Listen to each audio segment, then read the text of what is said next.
Birinchi savolim, hozir mana bolalar, yosh bolalar ko'pincha mana telefonda, televizor ko'rishadi, internetda o'tirishadi. Aziz Shahzoda bizga kelgandan keyin o'zlarida qanaqadir o'zgarish sezdingizmi? Kamroq o'tiribdilarmi yoki o'tirsalar ham boshqacha nimadir qilyaptilarmi telefonlarda? Qanaqa o'zgarish sezdingiz?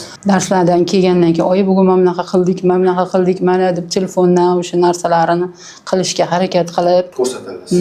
Bir xil ota-onalar bor, mana shu dasturlash ITni zerikarli deb o'ylaydi. Bolalarga kerak ekan deb o'ylaydi. hozirgi zamonni talabi bo'lib qoldi, lekin juda ham kerakli deb o'ylayman o'zim. Hamma ish kompyuterda bo'lib qoldi-da hozir. Instagramni ochib olganda o'zini. Va o'sha shutga ham mana hozir qilayotgan ishlarimni qo'yib tursammikan, poydevor bo'lib turadi.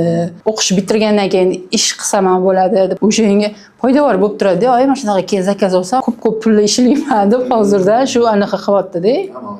Shunaqa xizmatlar kerak bo'lsa, murojaat qilishingiz mumkin deb yozib Instagramiga, o'zini Telegram, Instagram gruppalari bor o'zini